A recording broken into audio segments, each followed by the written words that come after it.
Jalanan di kawasan flyover Margajaya berubah menjadi arena balap tak resmi setiap malam minggu. Deru mesin yang meraung, bau karet terbakar, dan sorakan anak-anak muda menandai bahwa adrenalin sedang berpesta. Di tengah keramaian, sepeda motor berseliweran dalam kecepatan gila, nyaris saling tabrak, sementara puluhan penonton memadati bahu jalan. Tak ada polisi, tak ada penghalang. Hanya aspal panjang dan ego muda yang mendidih. Di kejauhan, lampu rotator biru merah menyala samar. Sebuah mobil patroli tua melaju perlahan, suara sirenenya menyayat malam yang semula riuh. Aibtu Randy duduk di balik kemudi, tangannya mencengkeram setir dengan penuh kemarahan. Ia tak sedang bertugas secara resmi malam itu, tapi ia merasa memiliki hak untuk mengontrol wilayah kekuasaannya. Ia menatap kerumunan dari balik kaca depan dengan rasa jengkel, bukan karena mereka melanggar hukum, tapi karena mereka tak memberinya jatah seperti biasa. Randy menghentikan mobilnya di tengah jalan, mematikan mesin, dan turun dengan langkah mantap. Ia langsung berteriak, "Bubar! Kalian pikir jalanan ini warisan bapak kalian?" Suaranya menggema, tapi tak ada yang benar-benar takut. Sebagian malah tertawa, sebagian lagi menatapnya dengan pandangan tajam. Mereka tahu siapa Randy, si oknum pungli yang kadang datang untuk menakut-nakuti, tapi tak pernah benar-benar menindak. Salah satu remaja, mengenakan jaket denim penuh tambalan, maju ke depan. "Loh, baru nongol sekarang, Pak? Kemarin-kemarin kemana? Mau jatah, ya?" Soraknya, disambut tawa gerombolan di belakangnya. Randy mengepalkan tangan, nyaris ingin memukul anak itu di tempat, tapi ia menahan diri. Matanya menyapu wajah-wajah mereka, semua asing, lebih liar dari biasanya. Sambil menyalakan senter dari ponselnya, Randy mencoba menyinari plat nomor motor yang terparkir. Tapi baru 2 detik berlalu, sebuah botol plastik dilempar dan menghantam pundaknya. Sorakan berubah menjadi ejekan. "Ngapain nyorot-nyorot? Loh? Polisi beneran aja gak berani ngatur kita di sini," teriak salah satu anak yang berdiri di atas motor. Malam makin panas. Randy, yang semula ingin mengatur dan mengambil keuntungan, kini merasa seperti seekor domba di kandang serigala. Instingnya berkata untuk mundur, tapi egonya menolak. Ia melangkah lebih dalam ke tengah kerumunan, tangan kirinya menyentuh pinggang, tempat pistol dinas biasanya tersimpan. Tapi malam itu, ia tak membawanya. Ia lupa, atau mungkin terlalu percaya diri. Seketika suasana berubah. Salah satu anak menyambar pentungan dari bawah jok motornya, yang lain mulai mendekat perlahan, mengepung seperti kawanan. Randy mundur 1 langkah, lalu 2. Jantungnya berdegup kencang, bukan karena adrenalin, tapi ketakutan. Sirene mobil patroli yang semula memekakan telinga kini terasa sangat jauh, terlalu sunyi dibandingkan dengan bahaya yang mengitarinya. Langkah terakhir Randy sebelum benar-benar terkepung adalah sebuah gumaman pelan. "Sial, ini bukan lagi urusan jatah." Malam itu, ia baru sadar, ia bukan lagi pemangku kuasa di jalanan. Ia hanyalah target dari kebencian yang telah ia pupuk sendiri selama bertahun-tahun. Beberapa jam sebelum kekacauan itu terjadi, Randy duduk santai di sebuah warung kopi tua yang menempel di samping pos polisi. Di atas meja, 2 bungkus rokok dan secangkir kopi hitam dingin menemaninya mengamati jalanan. Ia mengenakan seragam lengkap, namun topi dinas dan sepatu hitamnya tergeletak di lantai, menandakan bahwa ia tak sedang bertugas resmi malam itu. "Kalau malam minggu kayak gini, tinggal nongol, dapat amplop," gumamnya sambil menyeringai, menyeka keringat dari pelipisnya. Randy bukan nama asing di kalangan pembalap liar. Ia dikenal bukan karena keberaniannya menangkap, melainkan karena kesediaannya menutup mata dengan tarif tertentu. Sekali datang, minimal 500.000 bisa masuk kantongnya. Para pemuda yang takut razia lebih memilih membayar ketimbang dikejar. Itulah mengapa ia merasa punya kuasa atas jalanan, sebuah ilusi yang tumbuh dari keserakahan. Namun akhir-akhir ini, situasinya berubah. Kelompok-kelompok pembalap baru bermunculan, lebih muda, lebih liar, dan tidak kenal takut. Mereka menolak untuk membayar, bahkan menganggap Randy hanya preman berseragam. Baginya, penolakan itu bukan sekadar pembangkangan, Itu penghinaan. Dan malam itu, ia bertekad mengembalikan wibawanya dengan datang sendiri ke lokasi balapan tanpa izin dari atasannya. Dalam pikirannya, Randy membayangkan dirinya turun dari mobil, berteriak tegas, dan anak-anak itu langsung bubar. Ia lupa bahwa zaman telah berubah. Generasi yang sekarang bukan lagi anak-anak takut hukum, tapi anak-anak yang siap melawan siapapun yang menghalangi. Apalagi jika lawan mereka adalah seorang oknum yang sudah lama jadi bahan bisik-bisik kotor di komunitas jalanan. Di sepanjang jalan menuju lokasi balap, ia mengomel sendiri. Dulu, tinggal kasih kode lampu, langsung setor. Sekarang malah songong. Ia menepuk-nepuk dashboard mobil patroli tua itu, seolah ingin mengingatkan dirinya bahwa ia masih punya wewenang. Tapi hati kecilnya tahu, itu wewenang semu yang ia pelintir untuk kepentingan pribadi. Setiba di titik balapan, ia kaget. Ratusan orang sudah memadati pinggir jalan, motor-motor modifikasi berjejer bak pameran. Tak ada rasa takut di wajah mereka. Bahkan beberapa dari mereka justru merekam kedatangan mobilnya, seolah menantikan tontonan. Randy merasa seperti aktor tua yang masuk ke panggung teater modern, ketinggalan zaman, dan tak lagi dihormati. Ia mencoba bersikap garang, menyuruh semua orang bubar sambil memaki. Tapi semakin ia bersuara keras, semakin terdengar seperti seekor anjing tua menggonggong. Tidak ada satupun yang bergerak, malah beberapa tertawa terang-terangan. Dalam benak mereka, Randy hanyalah bayangan masa lalu yang mencoba menagih kuasa yang sudah lama ia gadaikan. Dan saat sebotol minuman melayang ke arahnya, pecah di kaki mobilnya, Randy tahu, malam ini, ia bukan datang untuk menagih jatah. Ia sedang memasuki sarang amarah yang selama ini ia anggap remeh. Langit malam memantulkan cahaya neon dari motor-motor yang berjajar seperti pasukan tempur siap melaju. Di antara kerumunan yang mulai resah melihat kedatangan Aibtu Randy, berdirilah seorang pemuda berjaket denim usang, dengan rambut gondrong dan tatapan tajam. Namanya Aldi. Usianya baru 20. Tapi wajahnya menyimpan dendam lebih tua dari tubuhnya. Di tangannya, helm full face yang digenggam erat, bukan untuk balapan, tapi untuk berjaga jika keadaan memanas. Aldi tak pernah melupakan malam di bulan lalu, ketika sahabatnya, Denny, tergeletak bersimbah darah di aspal setelah ditabrak dari belakang saat balapan liar. Kala itu, Randy datang 5 menit kemudian, bukan untuk menolong, tapi untuk mengangkut motor korban dan menagih uang aman dari yang selamat. Aldi hanya bisa menatap, karena siapa yang bisa melawan polisi berseragam? Tapi malam ini berbeda. Aldi tidak sendirian. Ketika Randy kembali muncul, membentak dan menuntut semua orang bubar, Aldi maju ke depan. Tatapannya tajam, suaranya lantang. Lo pikir lo siapa? Polisi? Hukum? Lo itu preman, Pak, berseragam doang. Kalimat itu seperti api yang menyambar bensin. Kerumunan yang awalnya hanya menonton, mulai bergemuruh. Beberapa mengangguk, beberapa mulai mengumpat pelan. Randy mencengkeram kerah bajunya sendiri, menahan amarah. Tapi wajahnya mulai pucat. Ia sadar, atmosfer malam ini berbeda. Ia bukan berhadapan dengan anak-anak yang bisa diancam atau dipukul mundur. Ia sedang berdiri di tengah bara yang siap meledak kapan saja. Dan kali ini, ia tak membawa senjata, tak ada rekan, dan yang lebih penting, tak ada rasa takut di mata mereka. Aldi melangkah lebih dekat, berdiri hanya 2 meter dari Randy. Lo tahu kenapa nggak ada yang bayar lagi, Pak? Karena orang-orang kayak lo yang bikin kami nggak percaya hukum. Helm di tangannya bergetar, menandakan bahwa amarahnya sudah menembus batas. Randy mencoba melangkah mundur, tapi suara knalpot yang menggelegar dari belakang membuatnya kaget. Ia mulai terpojok, seperti hewan buruan di tengah lingkaran pemburu. Kerumunan mulai mendekat, membentuk setengah lingkaran. Sorakan berubah menjadi ejekan. Tunjukin siapa yang berkuasa sekarang. Ayo Aldi, balas dendam buat Denny. Dan seperti komando tak terdengar, anak-anak muda itu mulai merapat.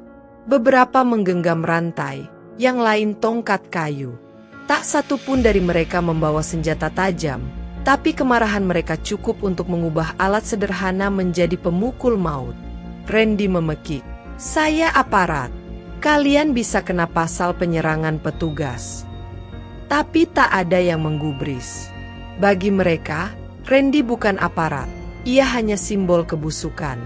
Simbol rasa takut yang selama ini membelenggu. Dan malam ini, mereka tidak lagi takut. Bahkan ketika Randy berteriak, suaranya tenggelam oleh sorak-sorai yang makin membabi buta. Dalam hitungan detik, semuanya meledak. Aldi yang pertama melayangkan helmnya ke dada Randy, membuat pria itu terhuyung.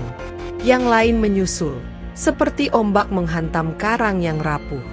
Sepatu, tongkat, helm, dan tangan kosong menghujani tubuh Aibtu Randy yang roboh. Api dendam yang selama ini tersimpan di bawah aspal akhirnya membakar semuanya. Kilometer 7 ruas Marga Jaya adalah tempat paling rawan, terisolasi dari lampu jalan dan jarang dijangkau patroli resmi.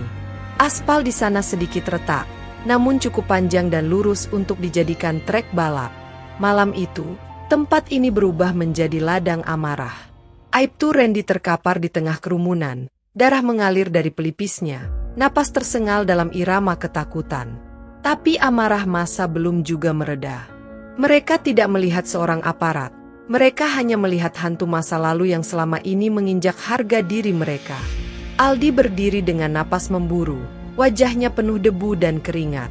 Ia tidak lagi memegang helm, karena sudah melayang menghantam dada Randy beberapa menit lalu. Tatapannya liar, penuh dendam yang belum tuntas. Di sekitarnya, anak-anak muda berteriak tanpa arah, beberapa menendang mobil patroli, lainnya membakar ban motor bekas di tengah jalan. Api mulai menjilat malam, menari dalam kegelapan seakan menyambut kekacauan yang mereka ciptakan sendiri. Randy merangkak perlahan, mencoba menjauh dari kerumunan. Setiap geseran lutut di aspal terasa seperti disayat silet. Ia mengangkat tangan, berharap ada yang menghentikan serangan itu. Tapi tak ada belas kasihan di mata mereka. Seorang remaja menendangnya dari belakang sambil meludah. "Segitu doang nyalimu?" katanya aparat. Seragam Randy kini compang-camping, bercampur debu, darah, dan kehinaan. Tiba-tiba, suara sirene samar terdengar dari kejauhan.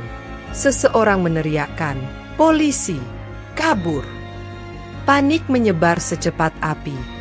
Beberapa langsung melompat ke motor mereka, tancap gas menuju arah berlawanan. Yang lainnya bubar lewat gang kecil yang menghubungkan ke perkampungan. Aldi masih berdiri di tempat, matanya menatap tubuh Randy yang menggeliat. Ada konflik dalam dirinya, puas, tapi juga hampa. Tanpa pikir panjang, Aldi meraih ponsel dari saku dan memotret wajah Randy yang babak belur. "Biar orang tahu siapa lo sebenarnya," gumamnya. Foto itu dikirim ke grup komunitas motor, lalu menyebar ke media sosial dalam hitungan menit. Judul-judul dramatis mulai bermunculan. Oknum polisi dihajar massa balap liar, aparat pungli kena batunya, seragam tak lagi sakral. Dunia digital bergerak lebih cepat dari realita. Saat kerumunan lenyap dan debu mereda, Randy tergeletak sendiri di tengah jalan. Lampu mobil patrolinya masih menyala, berkedip-kedip seperti menyaksikan kehancuran tuannya. Ia mencoba berdiri, tapi lututnya gemetar. Tubuhnya tak sanggup menopang beban rasa malu dan luka.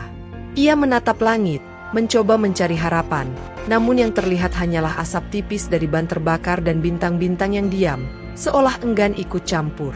Tak lama kemudian, 2 motor trail polisi melintas, diikuti mobil dinas dengan rotator menyala terang. Anggota patroli turun dan segera mengamankan lokasi. Salah satu dari mereka menghampiri Randy dan nyaris tak mengenalinya. "Pak Randy?" tanyanya kaget. Randy hanya bisa mengangguk lemah sebelum tubuhnya jatuh ke dalam pelukan gelap. Malam itu, kilometer 7 bukan hanya jadi saksi kekerasan. Ia menjadi batas antara masa lalu yang korup dan amarah generasi yang tak mau lagi tunduk. Jalanan itu sudah berubah. Dan Randy, untuk pertama kalinya, benar-benar kehilangan kekuasaan yang selama ini ia kira abadi. Udara di ruang IGD Rumah Sakit Bayangkara malam itu terasa pengap. Bukan karena sesak, tapi karena aroma obat, darah kering, dan diam yang mencekam. Di atas ranjang dengan selimut abu-abu tipis, terbaring tubuh Aibtu Randy. Wajahnya bengkak, bibir pecah, dan pelipisnya dijahit 8 jahitan. Nafasnya masih berat. Kepalanya berdenyut hebat. Namun yang paling menyakitkan bukan tulang retak atau luka robek, melainkan kehancuran wibawa dan harga diri. Telepon genggam milik salah satu perawat berdering. Ia buru-buru mengangkat dan berbisik pelan, sesekali melirik ke arah Randy. Tak lama, 2 orang berpakaian sipil masuk. Salah satunya adalah Kanit Propam, yang langsung berdiri di samping ranjang. "Lo tahu gak, kejadian lo ini udah viral?" Atasan ngamuk. "Nama baik kita tercoreng," katanya tajam, tanpa ada nada empati. Randy hanya bisa menatap kosong, tenggorokannya tercekat. "Gue cuma mau ngatur. Gue pikir mereka masih bisa ditekan kayak dulu," ucap Randy lirih, suaranya nyaris tak terdengar. Tapi kalimat itu malah membuat atasannya mendengus kesal. "Itu dia masalahnya, Ren. Lo pikir lo dewa jalanan. Sekarang lo jadi bahan tertawaan Sema Polres." Lalu tanpa pamit, ia pergi, meninggalkan Randy yang kembali tenggelam dalam diam dan rasa malu. Sementara itu, di luar rumah sakit, sekelompok wartawan sudah berkumpul, menanti pernyataan resmi. Tapi pihak kepolisian memilih bungkam. Mereka tahu, membela Randy berarti membuka luka lama yang selama ini mereka tutup rapat. Tak bisa dibantah, Randy punya rekam jejak gelap. Tapi selama ini, ia dilindungi sistem, hingga malam itu, ketika sistem tak lagi bisa menyelamatkannya. Di ruangannya yang sunyi, Randy mencoba bangkit dan mengambil gelas air di meja kecil. Tapi tangannya gemetar. Air tumpah, membasahi selimut. Ia memejamkan mata dan mendengar kembali suara tawa anak-anak itu, suara ejekan, dan bentakan Aldi. Suara yang kini menghantui, menempel di telinganya lebih tajam dari teriakan komandan. Ia sadar, luka yang mereka tinggalkan bukan hanya fisik, tapi trauma yang mungkin tak pernah sembuh. Dalam benaknya, ia mulai bertanya, apakah ini balasan atas semua yang pernah gue lakuin? Semua jatah, semua ancaman, semua pemalakan, mungkin benar. Karma bukan datang dari atas, tapi dari jalanan, dalam wujud anak-anak yang selama ini dipermainkan. Dada Randy sesak. Ia bukan hanya merasa dikalahkan. Ia merasa dilucuti, dari seragam, dari kuasa, dari rasa hormat. Malam makin larut. Randy menatap langit-langit kamar rumah sakit yang dingin, lalu memejamkan mata, mencoba tidur. Tapi dalam gelap itu, ia melihat wajah Aldi, Denny, dan puluhan pemuda lain yang pernah ia tekan dengan senyum licik. Wajah-wajah itu kini menjadi mimpi buruknya. Dan ia tahu, ini baru awal dari segala yang harus ia pertanggungjawabkan. Langit masih gelap ketika Aldi duduk di atas tangga rumah kontrakan sempitnya. Jaket denim yang semalam dikenakannya masih basah oleh keringat dan sisa debu jalanan. Ponselnya terus bergetar, notifikasi masuk dari puluhan grup komunitas motor. Foto Randy yang babak belur tersebar luas, menjadi simbol perlawanan. Tapi yang membuat Aldi terpaku bukanlah jumlah likes atau komentar, melainkan pesan pribadi dari seseorang yang tak ia kenal. "Lo pemantik, bro." Jalanan akhirnya punya suara. Sejak kejadian malam itu, Aldi seperti terlempar ke dalam dunia yang lebih besar dari sekadar balapan liar. Ia dihubungi oleh komunitas lain dari berbagai kota, Surabaya, Medan, Makassar. Semuanya menceritakan kisah serupa, pemuda jalanan ditekan oleh oknum aparat haus kuasa. Aldi, yang awalnya hanya ingin membalas dendam untuk sahabatnya, kini berdiri di persimpangan antara balas dendam dan revolusi. Di salah satu bengkel kecil milik temannya, Aldi menggelar pertemuan. Belasan pemuda hadir, beberapa membawa laptop, lainnya kertas dan spidol. Dinding bengkel dipenuhi coretan strategi, rencana konvo damai, kampanye sosial media, bahkan dokumentasi kesaksian para korban pungli. Mereka tak lagi bicara soal balapan atau kecepatan, tapi tentang perubahan. Jalanan ini harus punya aturan, tapi bukan aturan sepihak dari aparat bobrok, ujar Aldi di tengah diskusi. Namun gerakan mereka tak sepenuhnya aman. Beberapa anggota komunitas mengaku didatangi intel berpakaian preman. Ada juga yang mengaku diancam akan diciduk jika terus menyebarkan video penganiayaan Randy. Aldi sadar, Langkah mereka sudah mengganggu sistem lama yang selama ini nyaman menindas dari balik seragam. Tapi ia tak gentar. "Kalau kita berhenti sekarang, kita balik lagi jadi tikus jalanan," katanya tegas. "Gue lebih pilih mati dihajar, daripada hidup diam kayak pecundang." Nama Aldi mulai disebut di media alternatif sebagai pemuda pemersatu aspal. Beberapa jurnalis independen menemuinya, tertarik dengan gerakan yang tumbuh dari insiden spontan menjadi narasi besar tentang keadilan jalanan. Aldi tak mencari sorotan. Ia hanya ingin suara mereka tak lagi dibungkam. Ia ingin anak-anak jalanan tak selalu dianggap sampah oleh orang-orang berseragam. Di satu malam yang dingin, Aldi berdiri di pinggir jalan kilometer 7. Tempat yang dulu jadi ladang kekerasan kini tampak sunyi. Tapi di hatinya, api terus menyala. Ia memandangi garis lurus jalanan itu, seolah sedang mengukur panjang perjuangan yang harus ia tempuh. Ia tahu, ini belum selesai. Mungkin justru baru dimulai. Dan di kejauhan, suara motor mulai berdatangan. Bukan untuk balapan, tapi untuk berkumpul, untuk bersatu. Jalanan bukan lagi tempat lari dari kenyataan, tapi tempat menuntut perubahan. Dan Aldi, dengan helm di tangan dan luka di dada, berdiri sebagai wajah dari perlawanan yang tak lagi bisa diabaikan. Di sebuah ruangan gelap dengan tirai tertutup rapat, deretan perwira kepolisian duduk dalam keheningan. Komandan Polres Marga Jaya, Kombes Rahmat, berdiri di depan layar proyektor yang menampilkan potongan video viral pengeroyokan Aibtu Randy. Wajahnya keras dan penuh tekanan. "Jika kita tidak bertindak sekarang, yang lain akan mengira seragam ini tak lagi punya wibawa," ucapnya lantang. Para perwira saling berpandangan, menyadari bahwa ini bukan lagi sekadar soal seorang pemuda liar, tapi soal menjaga muka institusi. Rencana penangkapan dirancang dengan rapi. Intel menyebar di berbagai titik rawan. Daftar nama, pentolan komunitas, dikumpulkan. Aldi menempati posisi teratas. Namun upaya penangkapan pertama gagal total. Aldi selalu selangkah lebih maju, berpindah tempat, menghapus jejak, dan dilindungi oleh simpatisan yang makin banyak. Bahkan para pengemudi ojek dan pedagang kaki lima mulai ikut menjaga gerakannya. Di sisi lain, Aldi dan rekan-rekannya mulai menyadari bahwa ini bukan lagi tentang mereka sendiri. Video, data pungli, dan rekaman kesaksian dari berbagai kota mulai terkumpul. Gerakan jalanan berubah jadi gerakan rakyat. Aldi menjadi simbol, bukan hanya bagi pemuda bermotor, tapi juga bagi mereka yang pernah ditindas sistem tanpa suara. Tapi kekuatan itu justru membuatnya jadi target yang lebih besar. Polisi mulai menyebarkan narasi di media, bahwa Aldi adalah provokator, pembuat onar, bahkan dikaitkan dengan kelompok radikal. Wajahnya muncul di berita malam, tapi bukan sebagai pejuang keadilan, melainkan sebagai buronan. Meski begitu, publik tak semudah itu percaya. Banyak yang justru mulai bertanya, siapa sebenarnya yang mereka lawan?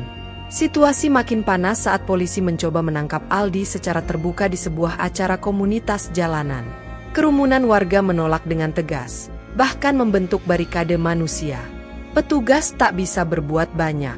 Aldi kembali lolos, tapi kini semua orang tahu, perang terbuka telah dimulai. Kombes Rahmat makin tertekan. Ia didesak dari atas untuk segera membereskan masalah ini. Tapi setiap langkah keras justru menimbulkan simpati lebih besar untuk Aldi. Di saat yang sama, tekanan dari media independen, aktivis, dan masyarakat sipil terus menghantam institusi kepolisian. Mereka menuntut transparansi dan mengangkat kasus ini ke tingkat nasional. Dalam keputusasaan, mereka beralih pada taktik kotor. Mereka tak lagi mengincar Aldi secara langsung, tapi orang-orang terdekatnya. Salah satu sahabat Aldi ditangkap dan dituduh membawa narkoba, padahal semua tahu itu rekayasa. Tujuannya jelas, mematahkan semangat gerakan dari dalam. Tapi mereka lupa satu hal, api yang sudah menyala tak bisa dipadamkan dengan ketakutan. Aldi, yang dulu hanya pemuda biasa di tengah deru mesin dan jalanan malam, kini berdiri sebagai simbol perlawanan terhadap ketidakadilan. Dan di balik bayang-bayang seragam yang memburunya, ia tahu satu hal, perjuangan ini sudah melewati titik balik. Ia takkan mundur. Di ruang rapat Polres Marga Jaya, suasana mencekam. Di balik pintu tertutup, para pejabat kepolisian duduk membentuk lingkaran, wajah-wajah mereka menegang. Komandan Polres, Kombes Rahmat Wijaya, menatap layar proyektor yang menampilkan potongan video pengeroyokan Aibtu Randy. Video ini sudah ditonton 2 juta kali. Jika kita tak bergerak, masyarakat akan mengira aparat bisa diinjak-injak, ucapnya dengan nada dingin. Semua diam, sadar bahwa ini bukan lagi soal seorang oknum, ini soal wibawa institusi. Namun tak semua setuju untuk bertindak frontal. Ada yang mengusulkan pendekatan damai, mengingat simpati publik kini berpihak pada Aldi dan gerakannya. Tapi tekanan dari atas, bahkan dari Mabes, terlalu besar. Mereka ingin pelaku pengeroyokan segera ditangkap, dijadikan contoh. Maka diputuskan, operasi pengejaran dimulai. Target utama, Aldi dan rekan-rekan dekatnya. Sementara itu, Aldi merasakan tekanan yang semakin nyata.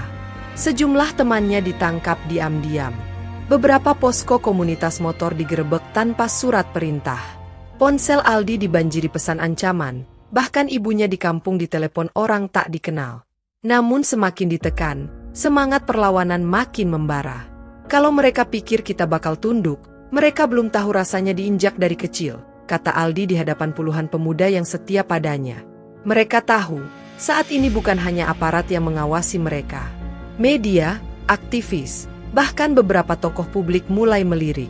Salah satu jurnalis muda dari media independen mengikuti Aldi hampir setiap malam, merekam pergerakan dan menyusun dokumenter tentang perlawanan aspal.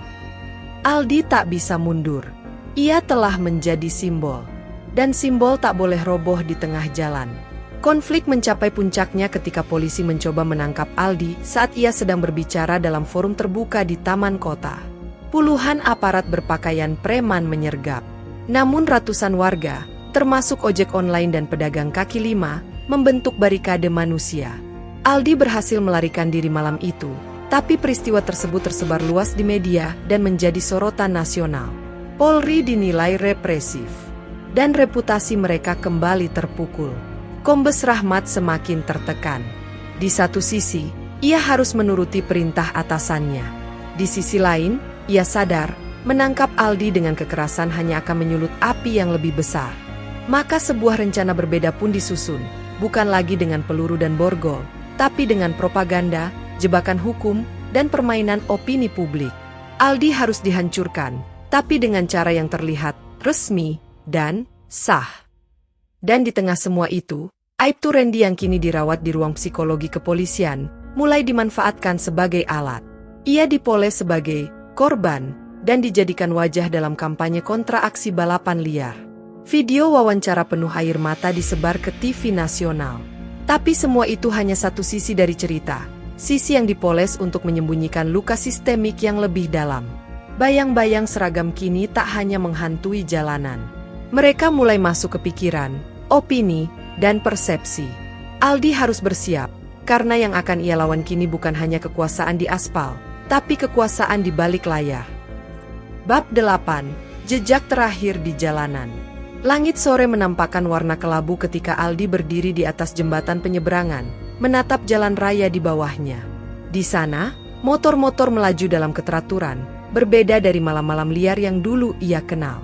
Di genggamannya, terdapat sebuah flash disk kecil, isi penuh rekaman, bukti, dan kesaksian tentang praktek kotor aparat yang selama ini menindas komunitas jalanan. Semua sudah siap dipublikasikan. Tapi Aldi tahu, setelah ini, hidupnya takkan pernah sama.